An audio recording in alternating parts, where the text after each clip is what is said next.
Hey everyone, Tina Hogan Grant here with my Cuppa A Natter that I like to do twice a month on a Monday. I bring authors into my home. We talk about reading, writing, life as an author, and whatever comes to mind. And tonight, Margaret Izard is joining me. How are you this evening? I'm wonderful. Thank you for having me. I'm excited to talk to you, and I want to correct myself. Award-winning author Margaret Izard. I got to correct myself when I find that. I'm excited to talk to you. And before we get started, can you just give a little background to yourself, whatever you feel comfortable sharing with Oh, us? sure. Oh, yeah. That's I have the gift of gab, so I love talking No, about I love myself. that. My name is Margaret Izard. I am a writer. I have an extensive performing arts background with a bachelor's in dance. I attended a high school for performing and visual arts. I've been dancing since 3, acting since 8.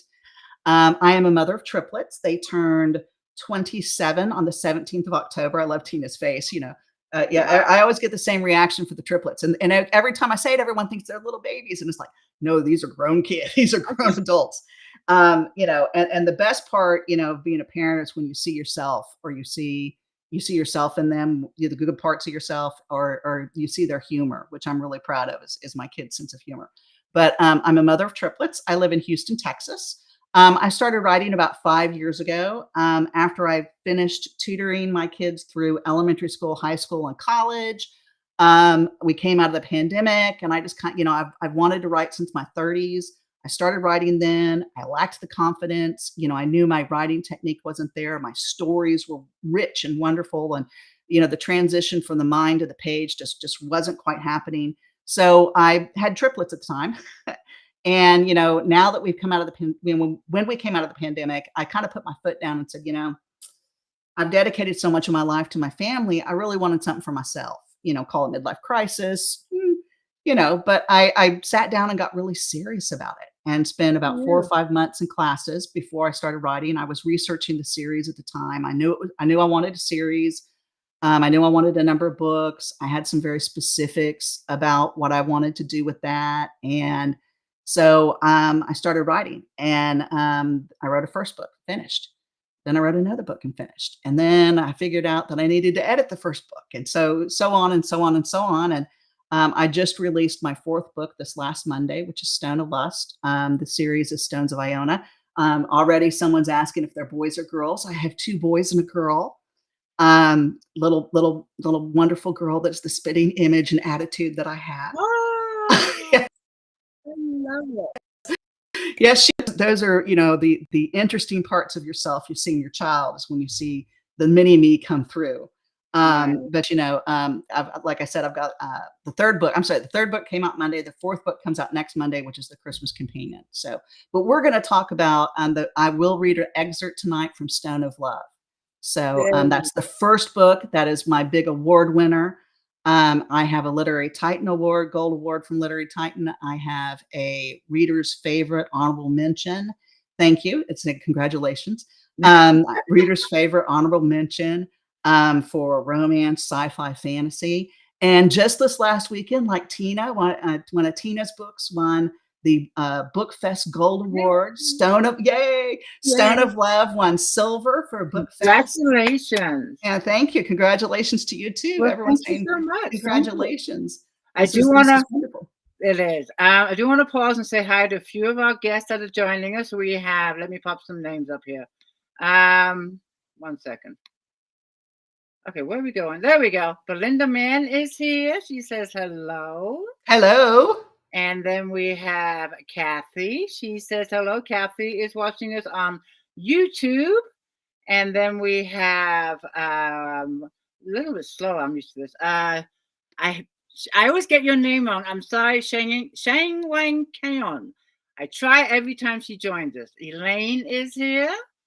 Hi, Elaine. Hi, Elaine. She says you are a new author to her. And then I'm a new author to a lot of people. The first book came out in March. Hello from Texas. I'm from Texas too. Yay! And then we have Virgie Lane. I'm just going down the list here. Oh, that's good. 1 second. Come on, where is she? There she is. Connie is here. And Lori, I think, is here. There's Lori. So you have, going back to the triplets, of course, you saw my reaction. Oh, Janelle is here. My reaction is, how do you manage with 3 kids all at the same time? I have twin sisters, they're older than me. Oh, I have twin sisters. I'm the youngest. But just the thought of raising 3 kids all at the same time is just like, whoa. well, the fortunate thing is I don't have any other kids. So, I don't know what one kid is like. When I found out it was triplets, I was 16 weeks along. I was already the size of a basketball. I had this basketball I was carrying in front of me, and they all glared at me when I came in for my first ultrasound. It was kind of because something was going on. But I showed up to my doctor's appointment right after that first ultrasound, and I was holding the book of what to expect when you're expecting. And my doctor in my OBGYN, he's retired now, but at the time, he had, that's why I liked him, is because he had such a wonderful sense of humor. But he looked at the book and he goes, "You may read the first chapter, you may throw the rest away." Because it's not going to So, but he was right. You just adapt, you learn and adapt. And, there's different, when we had the bouncy seats, and you feed them in the bouncy seat, we put them up on the dining room table because it was 1, 2, 3, 2, 3. It's like, Oh, yeah. The second one, the boy, we called him the chunk because he was built like my husband, which is, quite chunky. He was kind of a big boy. They weren't big when they were born, but once they got going, but it was like every one bite for the other 2, he got 2 bites, and yeah, He's so big. oh yeah, he's a tall boy. He's big. My other boy, the firstborn, resembles my cousins. And so they look like, obviously they're fraternal, which there's a joke, about a science teacher who, their high school science teacher asked me if they were identical, and they were all standing behind me. And I'm kind of like, one's a boy and girl, one's a girl, she was a science teacher. Yes. Oh my goodness. A little concerned about their education, but you adapt. We put the bouncy seats. Yeah, I guess. Yeah, I could spend the whole segment just talking to you about raising triplets, but we'll do that. Oh, I've had people do that, and it's okay. It doesn't bother me. I've had them for 27 years. I'm kind of used to it. That's awesome. That's awesome. But back to your books. Okay, Yes. You started writing 5 years ago. Now I apologize, but what's the name of your series again? Stones of Iona. Stones of Iona, and what genre? Oh, it's romantasy. It's sci-fi romance. There's time travel involved. The stones are magic fae stones from the fairies. The base of the series is in Scotland, outside of Oban, the Dunstaffnage Castle and the Donnelly Castle, which is the MacDougall clan. Iona is an island off the Western Isles of Scotland, and Iona is the birthplace of Christianity, where the belief of Christian came from the Irish into Iona, then came into Scotland. And so, the island itself sits on a ley line, and it's a little magnetized. One side is marble, one side is another rock. And so the island itself has this very mystical property. We visited it 2 years ago. The abbey there and the nunnery ruins. My husband and I sat and had lunch in the nunnery ruins, little sack lunches. It was so much fun. But the island itself is very mystical. It's very magical. And so the stones themselves come from Iona and from the Fae to the MacDougalls. The MacDougalls are guarding them for all the realms. There are 3 good stones, which is hope, love, and faith. And the 3 stones combined reveal the stone of destiny.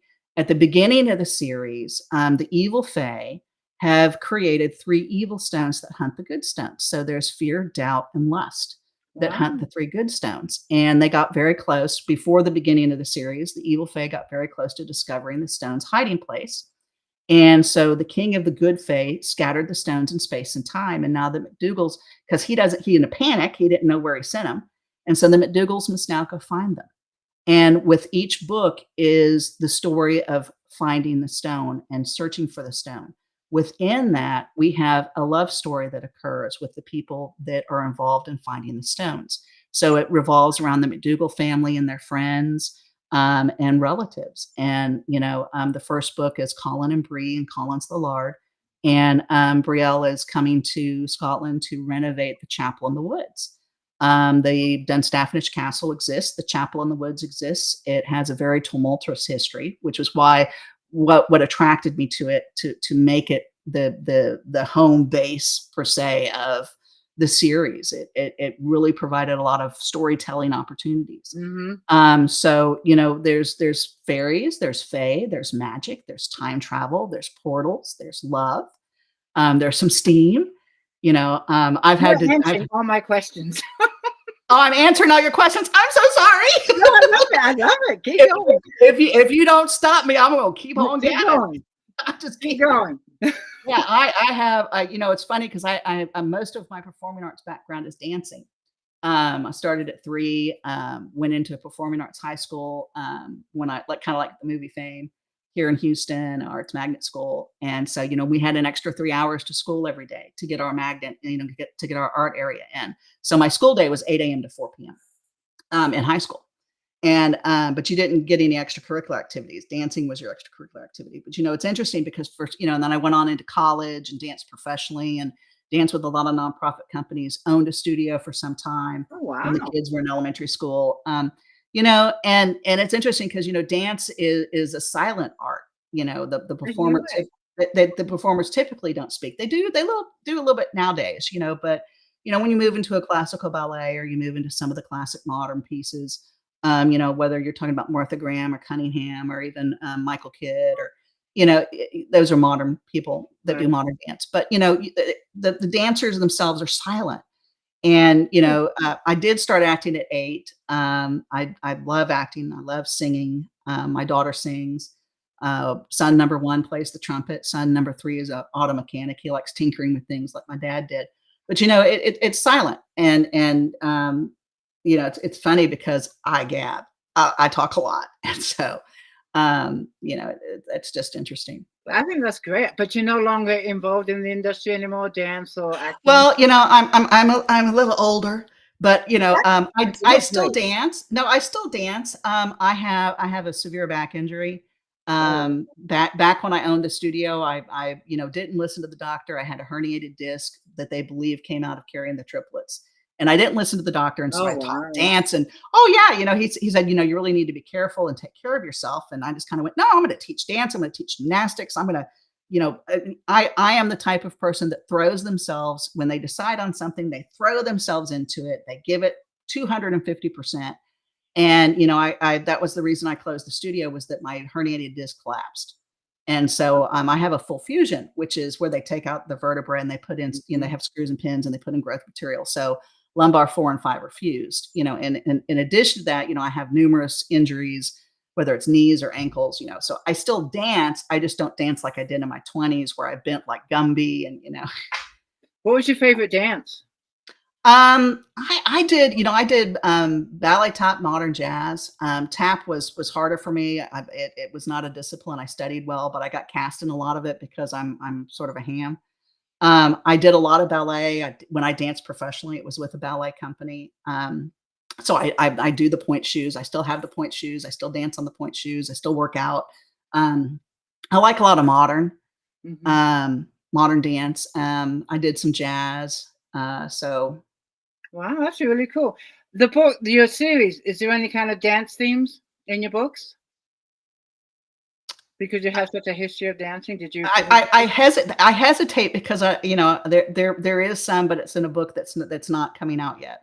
Oh, okay. Because we tend to put in our books what we know, and Well, yeah, but I know a lot. I've had, I've had a number of careers. I've worked in sales. I've owned a studio. I worked retail management. But I love history. History is I think one of my biggest things. I like reading a lot. I read, and my series, both series, because the first series is the Stones of Iona. The second series, which I started writing because I was afraid I wasn't going to sell the first book, and I introduced these shape-shifting dragons in Stone of Love in the first book, where I was talking about this backstory of the Fae Stones and why the Fae Stones had to come to McDougal's, and because there wasn't a place to hide them in the Fae realm anymore, so they had to go to the human realm. And so these shape-shifting dragons that their father is king of the evil Fae. So he's the and one of the plot threads is the protagonist, because he's always after the stones, and so they betrayed their father. and turned to good and gave the good stones back to the good fae way back when, and because the evil fae were trying to get them. And so I walked away from writing this little chapter that was this backstory about these men that were shape-shifting dragons and had this evil dad, and and now they're all up for the good. And I'm sitting there going, goal, motive, conflict, flaw, stake. I have a story, And so I did. I walked away from it and just writing. I just kind of threw it out there, see what stuck. Because and normally I don't pants. I kind of pants that. I'm a big plotter. Oh, Kind you of are? pants Okay. this. Yeah. Oh, I'm a huge plot. Yeah. The time travel and by the time I hit the sixth and seventh book, I had to start keeping track of where and when Okay. everyone was, Mhm. because you do see some characters come back in the last book. So, I walked away from it and I was walking through the middle of my garage and I stopped and went, I have a whole nother series. So I started, when I hit, like the year and a half mark and I was querying and I hadn't been, I hadn't been making a lot of leverage between agents or a publisher. A editor I'd been working with suggested that I go ahead and write another book that I might not be able to sell Stone of Love, which is what I was trying to sell at the time. Mhm. And so, the dragons were really exciting for me. And so I kind of, explored my mind and heart a little bit and wrote the first book about the eldest brother, Damien. And, wrote that and edited it and started putting it out there. And it was so much fun to write it. His brother kept haunting me in my dreams, Tiberius. And so I wrote his book. And, the third brother, Magnus, was haunting me because he's encased in fey crystal and his true love died back in the 12th century. And so their book, that whole series occurs simultaneously with Stones of Iona, and they're all interconnected. So I hit, Magnus's book and I started writing it, and that's when I got a contract with the publisher. So Magnus's book is half written, but as a excuse me, I just kept writing. Good for you. Good for you. I You know, want it's well, it's like dance, and I make this analogy a lot. And if you don't know what dance is like, you go to a dance class and you're constantly studying. When I dance full time, and I was in classes 2 and 3 nights a week, and then during high school I was in class during the day and 2 and 3 nights during the week. And then every weekend you're out rehearsing, getting ready for a performance. right. It's a studied art. You never stop studying it. You never stop learning. You never stop trying to improve. And, some writers write a book and finish it and go, that's it. I'm the expert. And I'm like, oh, No, honey, no, no, no, no, no, no. no, no, no, No, no, no, no, it no. doesn't work that Yeah, way. Doesn't work. it doesn't work that way. And I wrote the first script and I'm like, that can't, my first manuscript. I'm like, that can't be it, because I've studied dance for so long. It's, but a dance class, you show up to class and you're in leotards and tights. So you're wearing form-fitting clothes. You're staring at yourself in a mirror. You spend the entire class scrutinizing yourself and every little thing that you've done and every little, is my toe in the right place? Did I tilt my head right? Is the arm right? Is that, and then you've got a teacher that comes along and goes, you're doing this wrong, but you're doing this right. And that's great. And, and I did that from age 3 to current day. I still take Wow. class, so it's a constant, there is constant criticism, but there's a constant reevaluation Yeah. of what you're doing, how you're doing it, why you're doing it, and are you good enough? And it's the same with And writing. well, that's what I'm saying. It's the Yeah. same thing with writing. If you don't keep practicing, you're not going to get better. That's If you true. put it on the page and it still stinks, you still have an opportunity to edit it, which is why dancers rehearse. We Mhm. learn a step, we rehearse, we keep rehearsing hundreds of billions of times. I mean, you go and see the Nutcracker. I can guarantee you that Sugar Plum Fairy's done that dance 200 million times. At least. And I have, I've danced the rat too, in point. But it's the same thing. And so, I just, when I wasn't landing anything, when it wasn't coming up for me, I just kept going back to writing, and I kept exploring what writing was, how I could make it better, how could I make the story better. Another workshop would come up and I'd take that and so and still to this day, I still have there's a writing group that I'm in. That's a teaching editor. She's a freelance editor, but she's also a teaching editor. And there's monthly classes. There's monthly meetups where we talk to other writers. And it's a nice thing because I'm still learning and I'm still writing. And Yeah, and there's always room for improvement. No oh matter yeah, no matter how many books you've written, I'm on book number 16, and there's always room for me to improve. Always. always. And I see it from the first books I wrote, Rebecca's Beginnings in 2018 to my latest release. I see the improvement. I see the improvement. If I was to ever write, Rebecca's Beginnings again, which I will not, I can see why I would change it. I would change it. No, I wouldn't change the story, but I would change the way I presented it. Yeah, I would change some of the ways I wrote things. Yeah, and I'm only a few months out, but go ahead. Yeah, no, but instead of telling the story, you show the story, and that I do more in my last few books versus my beginning books. I was telling more of the story than showing the readers my story, and that's a way of improving. It's just a way of improving. But no, you have led quite the life. You really have. And I wanna pop up some questions that I've been seeing popping up. So I'm going to scroll and see what comes. So we're going to pop these up for you. Virgie Lane is asking, do you write every day? Up until the last couple of weeks, yeah. Right now I had a book come out last Monday, and I've got another book coming out next Monday. So if I'm doing all these interviews, I can't write. And it's interesting. I've worked years of sales and marketing. And so the marketing aspect of this is a lot of fun. I did multimedia animation as a graphics artist with an IT firm. And so, the website and the trailers, the book trailers and the marketing and the graphics, it's all really, I'm a graphics artist too. So all that's a lot of fun, but most part, yes, if I don't have a lot of marketing, there's at least even Saturdays and Sundays, my husband and I find ourselves working 2 to 4 hours during the day, unless we're traveling or on vacation. But it's and that's probably how I got so many books done, was that it was just a constant thing that I wanted to do. Like I said, it's a 7-book series. Stones of Iona is a 7-book series. There's 2 Christmas companion books. The 7 books are finished. The 2 Christmas companion books are finished. The Christmas book, the first one comes out next Monday. What I'm drafting now is a Christmas companion book that sort of bridges between the 2 series. And it focuses on when the Stones first came to the McDougalls, because when we start Stones of Iona, it's present day. And so the Stones have been with the family since the 12th century. So this Christmas book that I'm writing now, Evergreen Evermore, focuses on the stone carrier that comes from Iona Abbey, that comes to the McDougalls and brings the stones to the McDougalls. And our little shape-shifting dragons are there. There's some other characters, we see. So, but I try to write. It's usually a scene a day. That's good. That's good. Yeah. But the 7 books in the series, 3 have been released. The first 3 have been released, and you're going to do a rapid release on the 4, correct?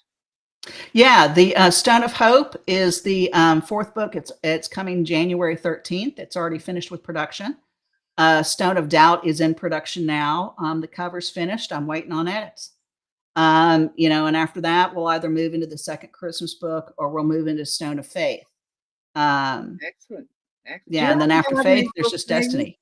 Go ahead. Do you have any books next to you? No, I apologize. I don't.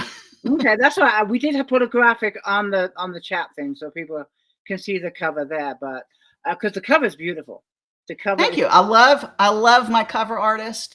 And I am a graphics artist, and I love Lisa McDonald. She's with Wild Rose Press. She's with my publisher. I get her for every cover. We have, the last 3 or 4 covers, we've really explored some neat things, because and it's interesting, because you see, I can't see it. I don't know if you guys can see it, but there's the arch that's part of the cover. And then when you look inside the arch, it's another world. What's interesting about the series is when you line up the books in a row, you get this series of arches. That is the inner courtyard of the Iona Abbey. Is the inner courtyard. All the inside of it goes around, and there are all these arches that open into the inside of the Abbey. And the concept of the cover art is that as you look into each arch, you're looking into another world, another realm that we're looking at, a world, and that's that story that we're focusing on. So the entire series, you're going to see the arch, and then we play with what's inside the arch. There is a play on the colors because I started with a minor in art, and when all the dance classes, conflicted with all the art classes, it was going to, turn into a 10-year endeavor to get a bachelor's degree because I couldn't take all the, I had to take the dance classes and then 4 years later take all the art classes. So I took an English minor, which is great because I write. But we play on colors, and colors is a big part of what the covers are, whether they're complementary colors. That's a artsy term. So you had a lot of say in the design of the covers. We have a great process. Wild Rose Press has a wonderful policy in which they run things, the way in which there's the artist editor centric relationship. They have won awards for how they work as a publisher, which is one of the reasons I chose them. Once I did a probably like the third developmental edit on Stone of Love, I picked, I felt this was it. This was the edit that was going to get it. And so I picked my top 3 publishers that would accept unagented submissions. And Wild Rose Press was the first one to reply. And, I felt it was kind of destiny. We have a great relationship, working relationship. We have positive fulfillment. We open communication with editors and the editor in chief. I love that. That's how it should be. And it is how it should be. But with my cover artist, I get to send her. It's like, this is what I envision. This is what I see. Here are some suggestions. And it got to a point over the last 3 covers. I just started picking out the art and telling her how I wanted it layered because I understood how it comes to, being a graphics artist. Right. I understand how they layer things and what can be visible and what can't. So there's a lot of depth perception as you get further into the covers. When you look in that arch, and so that's been a lot of fun for me to play with. I love that. All right, more questions, and then we're going to listen to you read. So let's put up a few more questions. We have Dana asking, this is a few minutes back, do any of your family read your books? Some of them do. I will admit, this has been a conversation at gatherings. I do write in high heat, meaning that, I have some steamy scenes. Mm-hmm. And I think that, maybe my brother or my sister may not want to read those. My mother reads them. I have some friends that read them. My husband is my proofer. So he gets to read. Yes, he's a wonderful proofreader, because he's a data analyst. He's a database manager. So he's a good proofreader. When I first wrote Stone of Love, we got in a huge argument over why a painting moves, and how that happened, and why it only moves for Brielle, the main female character, and not for anyone else. And we got into a 3-hour debate over this, why this painting moves. If you read the books, you can email me and ask, and I'll tell you. But he proofreads it. There's a big joke with him and his friends because he hates brisket. And I said, one of my ultimate revenge is going to be writing an entire chapter about someone eating brisket, the taste and texture of it, because he can't stand brisket. I don't like it. So I'm with you. Oh, well, I love brisket. I'm from Texas. I love brisket. But I don't. All right. Lori is asking, let me see, where is she? Who are some of your favorite authors? Ooh, I do get asked that a lot. First off, Diana Gabaldon. Who doesn't write time travel that doesn't like Diana Gabaldon? I actually have her entire series signed. Okay. She's a huge inspiration.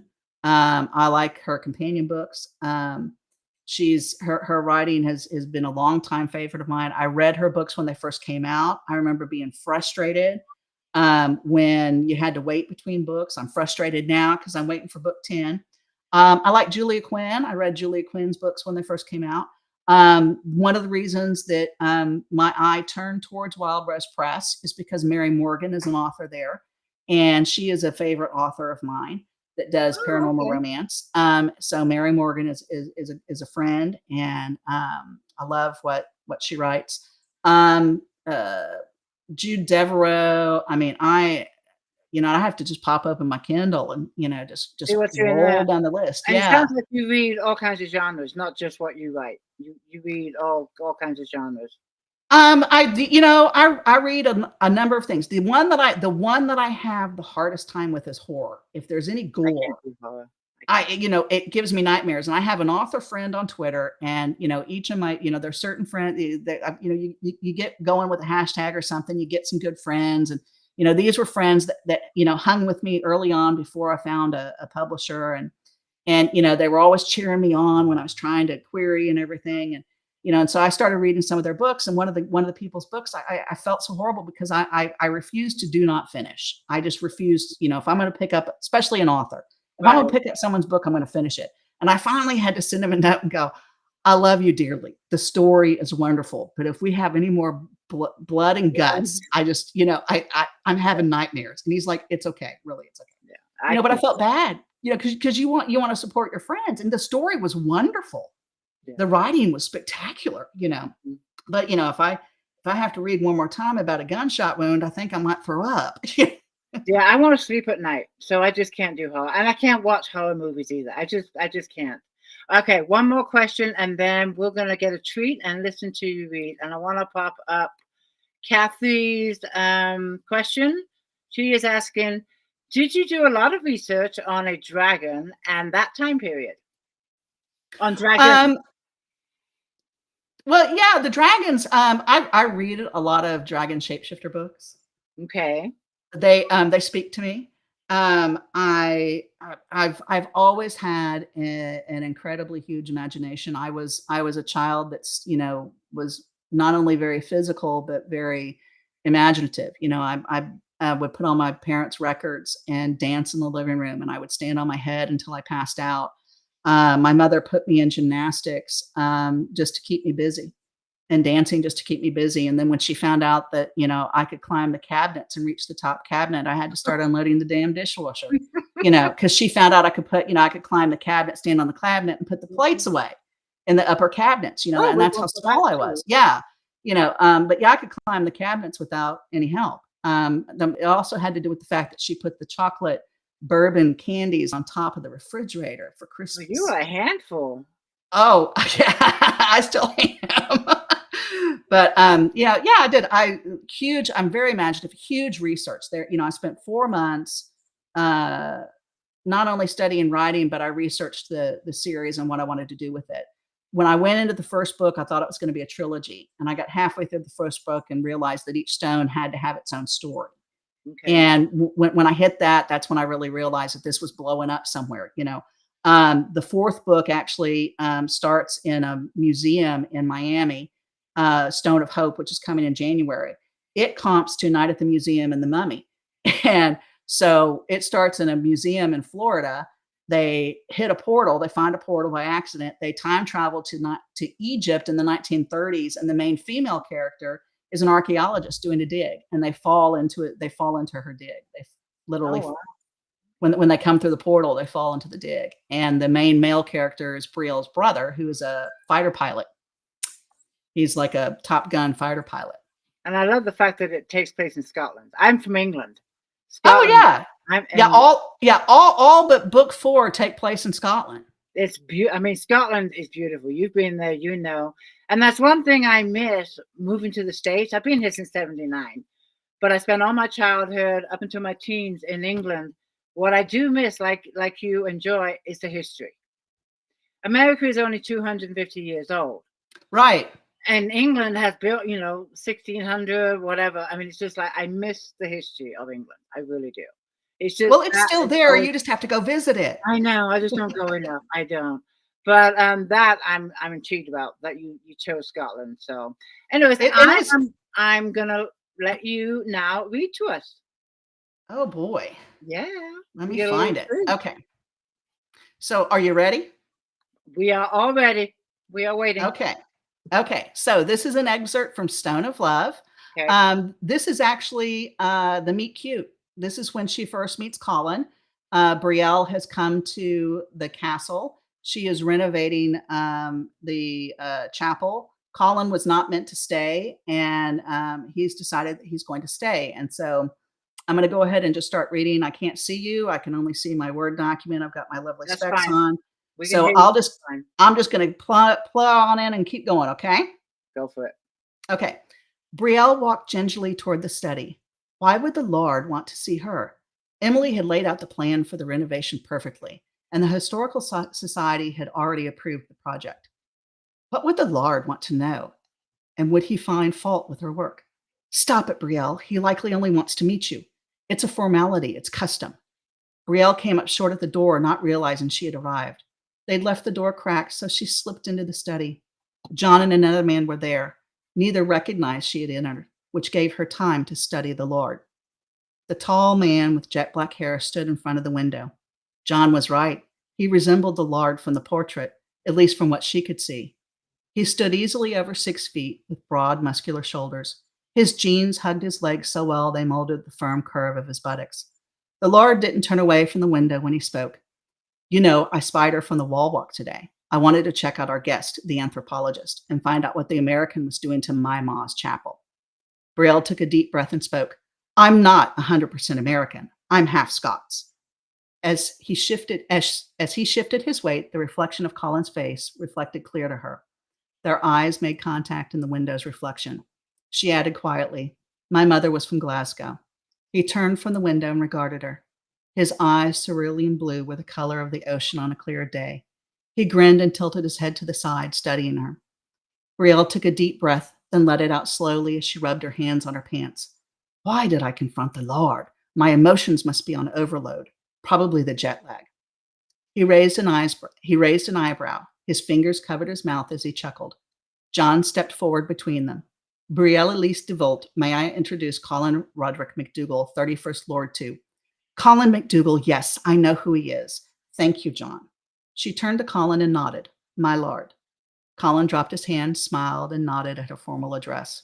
Ah, probably the jet lag, Colin said as he leaned against the windowsill, folding his arms and crossing his feet at the ankle. She peeked at him from under her lashes. He had a strong nose and jaw line, and a rough growth of stubble framed his cheeks, making him strikingly handsome. His jet black hair reflected purple in the bright sunlight shining from behind him. Her gaze traveled down. His tight light blue button-down shirt bound his chiseled chest, and his jeans hugged his legs so well the crease of his muscles showed through. Polished dress boots adorned his crossed feet, completing his sophisticated appearance. He radiated masculinity with an ease that made Brielle's knees weak. Under his stare, she had to shift her feet to find solid ground again. She blushed. I spoke my thoughts aloud. Will I ever learn? She fidgeted under his scrutiny. Since her last relationship, she had a hard time being comfortable with men again. She glanced up. His gaze moved up her body, making her close her eyes and shiver. When she opened them, his eyes rested on her face. She studied him and saw a genuine kindness there, a caring for those she didn't find in many people. An awareness, a sense of peace washed over her. John cleared his throat and said, I'll just leave you two to get acquainted. She caught Colin Grace John with an expression that promised he would consider revenge for leaving him alone with her. John chuckled and left the room. Colin took a minute to study her. She was fair with petite features and light brown hair pulled in a loose bun, leaving golden tendrils desperately caressing her face. He wanted nothing more than to free the bun and run his fingers through the soft brown curls. Her cheekbones were high, with a spot of dirt on one side, and a pert nose to match her tart personality. When she was angry a second ago, her eyes had flashed almost green. Now they were light golden brown like fine whiskey. His gaze traveled over her body. She wore twill pants and hiking boots with a button-down shirt that might have been tan if not for the light layer of gray dust. Under that sat a white tank top with a smudge of dirt on the front near her abundant cleavage. His gaze lingered, then continued to her petite features, set perfectly on her heart-shaped face. She wasn't what he expected, far from it. Wait, she said her mom was from Glasgow. Was? Colin asked quietly. Brielle blinked. He stepped away from the window at her blank stare and approached her. Was. You said your mother was from Glasgow. She blinked again and rubbed the back of her neck, then gave 2 quick nods and replied, yes, she was. She died last year of cancer. My father passed the year before. I have a brother, but we aren't close. He held his hand out, then glanced at it. Brielle stared at his hand, then tentatively placed her hand in his and peered at his face. He smiled as the other hand closed over hers and held it between his own. Her hand was small and warm. It trembled so slightly he almost didn't notice. He could detect a callus on a finger. She didn't mind hard work, strong yet vulnerable. Brielle. He spoke honestly, for he understood her loss as much as his own. I am sorry for their deaths and your loss. Brielle glanced at her hand, then back at him and smiled, but her head nodded a tick again. I'm truly sorry over your parents' loss as well. I wish I could have attended the funeral. Colin stood there holding her hand. The energy flowed through the connection. The earth took a breath and held it, waiting for them. He had never had this reaction to a woman upon first meeting her. His response piqued his curiosity. What else did his ma's special project have in store for him? Wow. Ta-da! Beautiful. That was a beautiful reading. Thank you so Thank much. you. I'm going to pop up some comments. I love the descriptions. The description is very descriptive. Beautiful, beautiful. Thank you. Are the books in audio? Uh, no, it's funny you ask that because I am auditioning to do audio, and Oh, it's brilliant. I mean, well, it's been a double-edged sword because I've been acting so much of my life, and I do like reading. I like reading my stories. There's certain places I like it to pause. There's certain phrasing. There's certain breaths. There's certain you peaks wrote it. You and know it. valleys, and every time I hear and this excerpt is actually the audition excerpt. So Yeah, well done. I do want to yeah, pop up so some comments. every time I hear it, I'm just like, ah. So, And we got I have to tell beautiful you, written. huh? I'm Thank putting you. up some comments. Love the reading from Christy. Let's see what else. These comments are coming up slow. Loved it. Wet the Thank whistle. you. And then we have, Nancy says, love it. What? Virgie, I'm getting used to this platform. Virgie says, wow, great reading. They're popping up here too. I can see Yeah. them. Connie says, great read. Thank you. Barbara Miller. One more. Yeah, I really enjoyed that. I really did. Thank you so Thank you. much.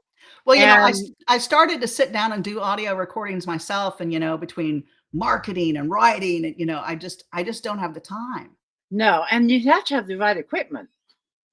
Well, what you don't see, you see my partitions. We're in my husband's office. This is his home office. It is son number 2's old room because he's moved out with the girlfriend. But what you don't see, my husband is a musician for a hobby. So there's 5 guitars back there. There's 2 keyboards here. There's speakers up here. There's his array of 3 computer screens. So we have practically a little sound studio that I'm sitting in the middle of, and I've got myself a nice little mic up here, and so I've put down some really nice sound and some really good tracks. It's just so hard. I can only if I record for a day, it takes 6 hours to get one scene, and there's usually 2 to 4 scenes in a chapter. And to get through, because I'm just not as experienced as other voiceover artists, and it's harder than you think. Oh, I can imagine. And 7 books. How many hours are you looking at? Oh, I couldn't imagine. It's I've probably gotten to chapter 2 of Stone of Love, and I've probably put at least 20 hours into it. It's not easy work. It's a lot of work. It's a lot of work.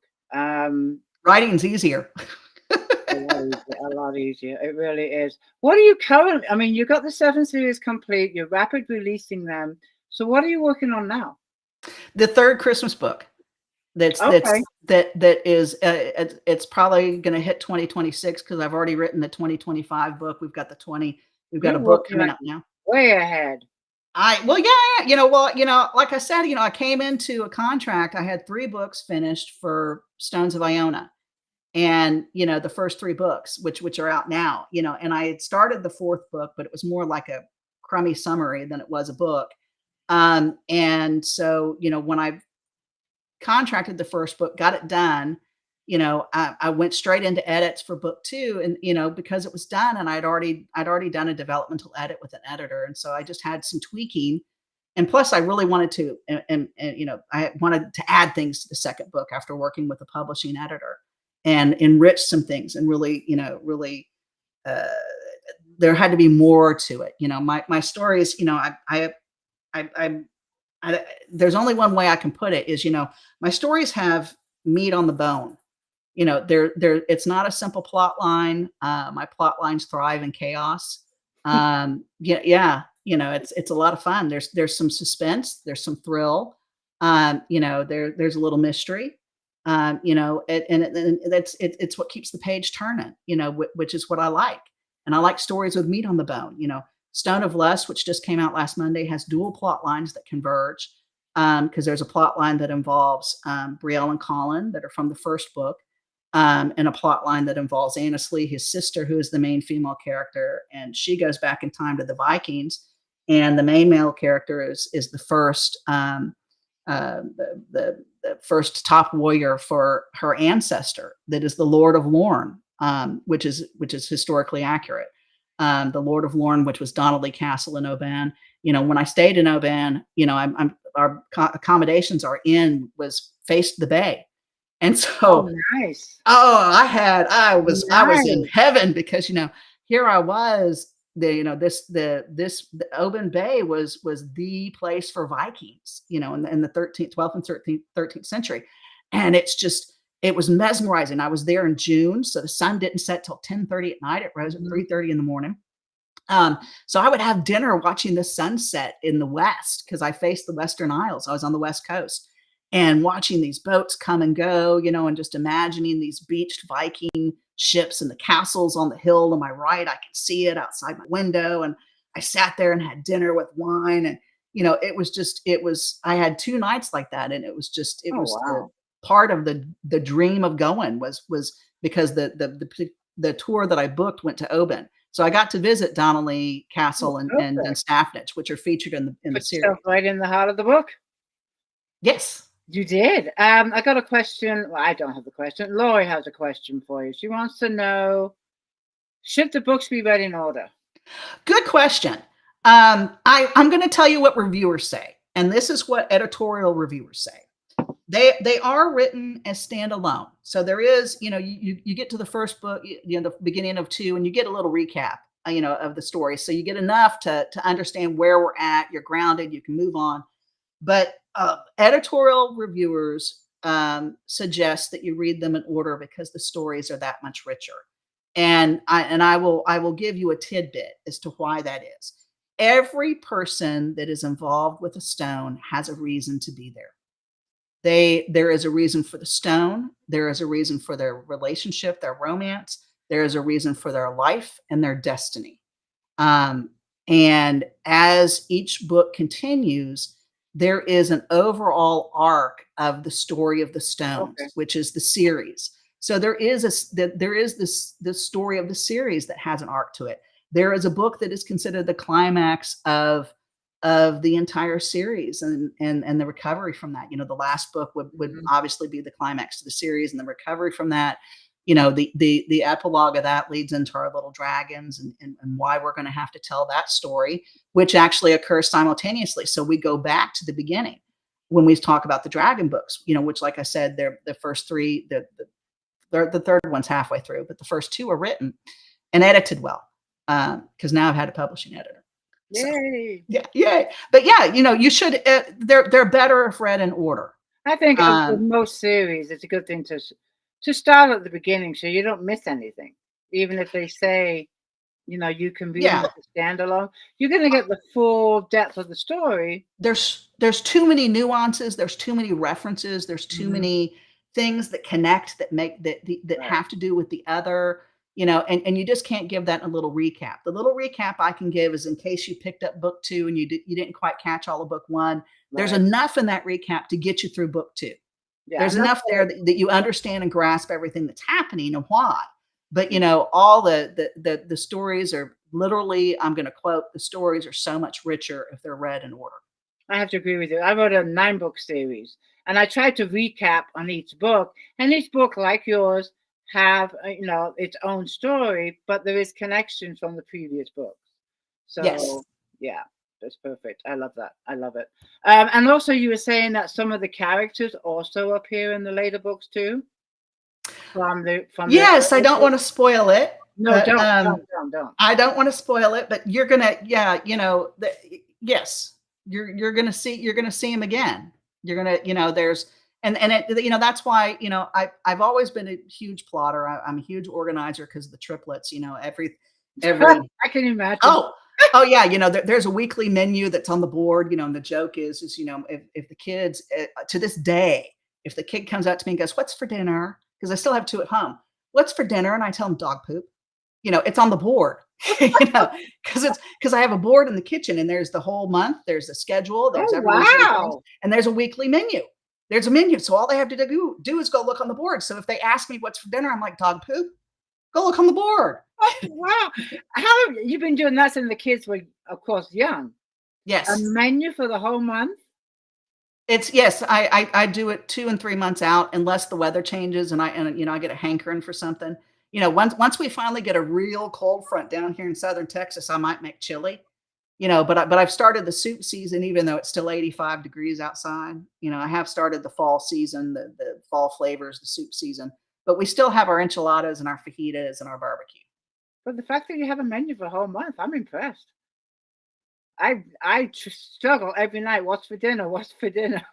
Well, if you make the menu and you do your weekly shopping, son number one works at Kroger, and my goodness, I love it because I get a discount. I get an employee discount.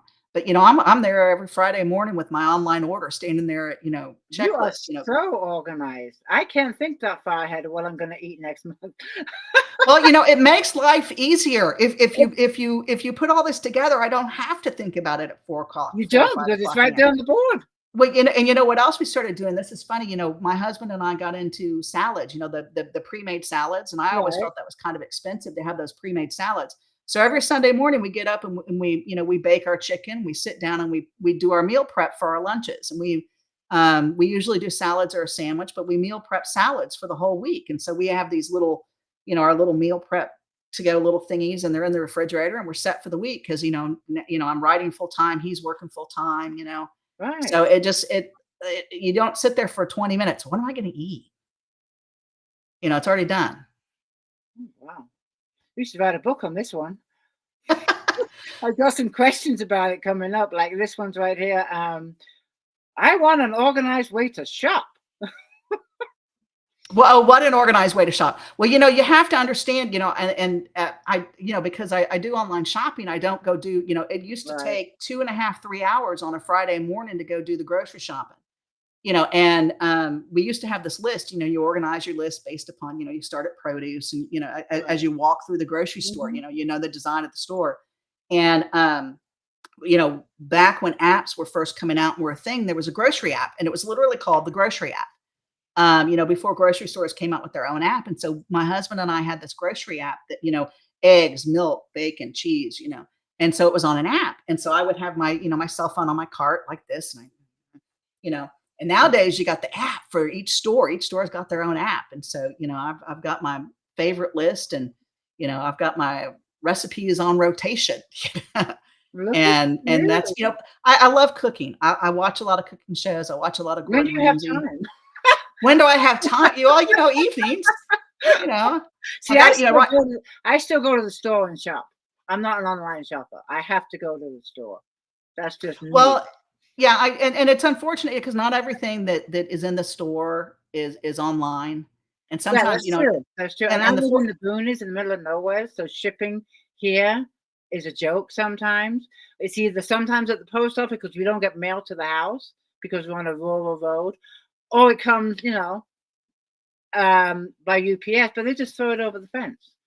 So if well, sometimes I don't get shipments because I live in a gated community and they don't want to deal with the gate. yeah. So for me, I'm still the old fashioned, and I go to the store, and the store is 45 minutes away. I don't have a market here in town. So, and if I do, I'm paying $8 for cereal because it's a little tiny market.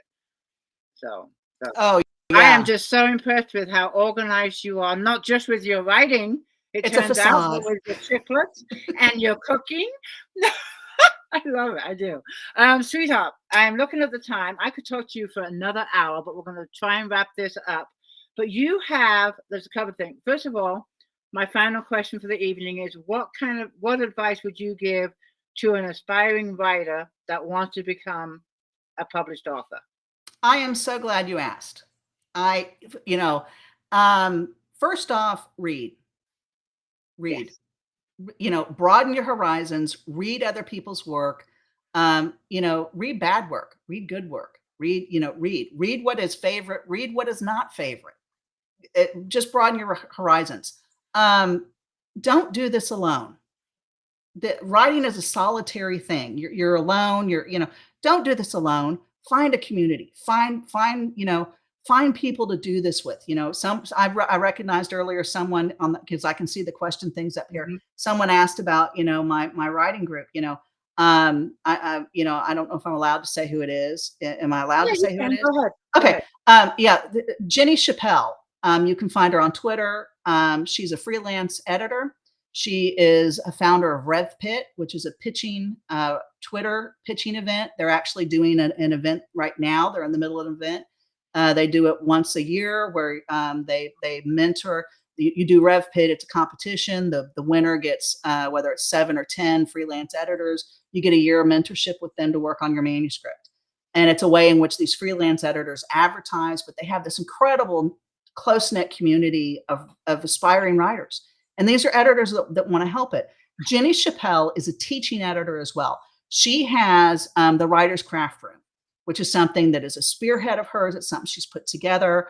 Each month there is a lesson in which she has a recorded Zoom. She gives a lesson. 2 weeks later, there is a discussion between the writers within the Writer's Craft Room. There is a fee for the month. It's not very expensive. It's under $30. And you get to go into this chat it's a live chat where we talk, we post, we ask questions,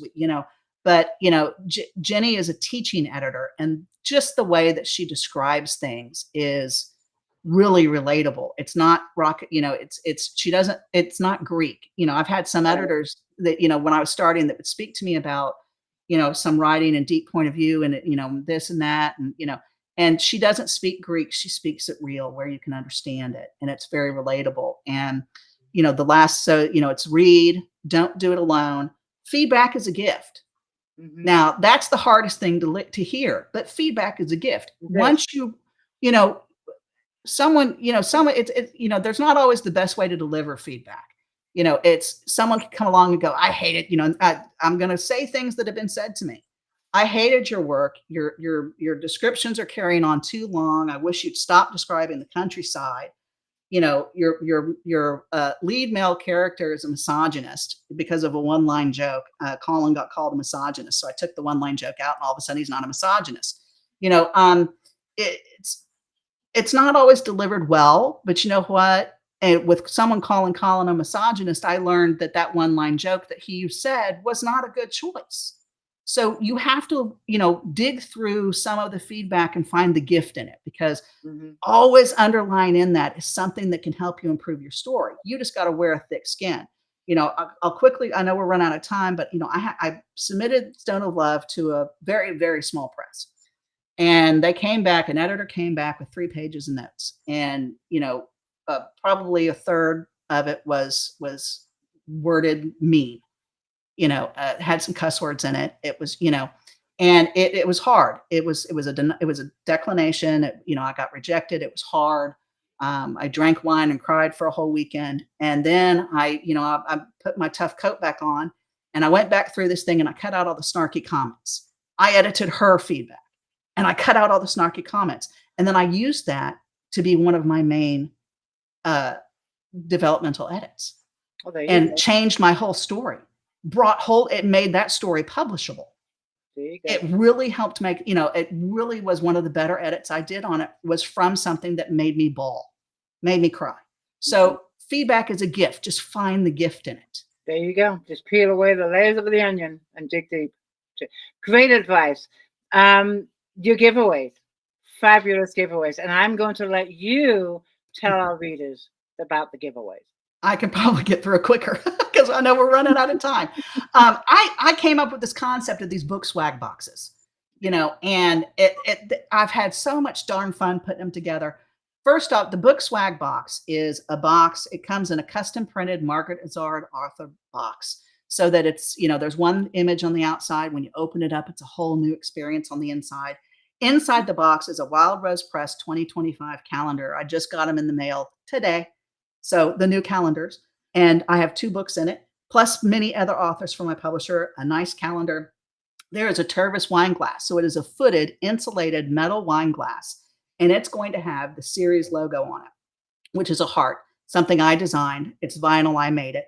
It's got a Doublin shot glass. So it's got an actual shot glass because everyone in Scotland drinks whiskey.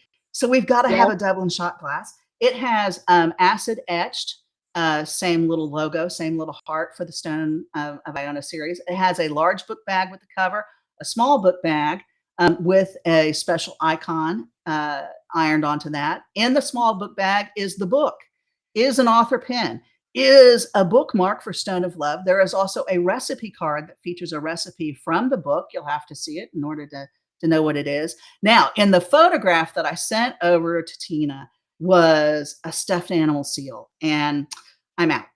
But you know what? It's cool because y'all get the next set of prizes that I bought to put in my Stone of Love book swag box, which is a silver necklace with a crystal red heart pendant. Nice. So you get like the upgrade. So then you get a necklace in addition to that. So that's what you get in the Stone of Love book swag box. What a prize! So there's one winner, one prize, correct? Well, yeah, but you know, I'm willing to give away a copy of each of the other books. So we've got Stone of Love will come in the book swag box. That's one winner. I'll give away a Stone of Fear signed book that has a bookmark, recipe card, and a pen. 2. I'll give you the Stone of Lust book.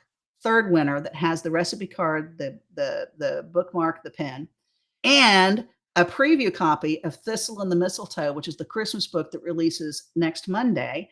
That is the companion book that features a couple that is from the past in Stone of Love. Wow. So that also has the recipe card, the bookmark, and the pen. So that's 4 winners. 4 winners. Yeah. Incredible. Thank you so much for your generosity. Now, you can either pick the winners after our live chat, just go to the video and see who watched us, or I can pick them for you and announce them in the group later tonight. How about you pick them? Okay, because I also have to go to YouTube. We have some people watching us on YouTube. So I'm going to put all the names together in a hat. I'll find a hat. And I will pick them later this evening. So we've got 4 winners. And then what I'll do, are you in my group? I know you're on my author page. I will tag you when I announce the winners. It's probably about 8 o'clock tonight, a couple of hours. And I'll have them reach out to you. Now, can they reach out to you through Messenger on Facebook? Yeah. Okay. Yeah, they should be able to. Yeah, it's Mizard Author, Mizard Author is my Facebook. You can also find me at Twitter there. You can find me on Instagram under the same handle. My website is Margaret Izard Author. That's Margaret, Izard, author.com. There should be a link on there. You can pop me an email. You can send me info@margaretizardauthor.com. My email's open. I tag you in the post. They'll be able to click on your name, and that will bring a message. Margaret, this has been an amazing chat. Thank you. I've had a wonderful time. You know, I've been looking forward to this for so long. Oh, I love it. Please, if you're in my Read More Books group, Facebook group, there are takeovers that authors can do every Tuesday. If you want to sign up for one of that and keep in touch with the readers, I'm sure they'd love to see you in the group and do a takeover and talk more about your books. I'd love it. I will. I've done a lot of takeovers. I'd love to do that. So we'll connect and find a Tuesday and see which book we want to feature and what we want to do. Yeah, whatever you want to do, you can take over the group all day, half a day, a couple hours. It's your call. But I usually do 10 to 3, you know. Okay, that's perfect. But I have a sign-up sheet in the group. If you can't find it, it's under the features section. Reach out to me and I'll send you the link. And sounds perfect. All right, Margaret, will you enjoy the rest of your night? And keep in touch, please. We'll get you back on when the series is out. Okay. Thanks, guys. Take care, everybody. And thank you, readers, for joining us. I will see you in the group and announce the winners in a couple of hours. Have a good night, everybody.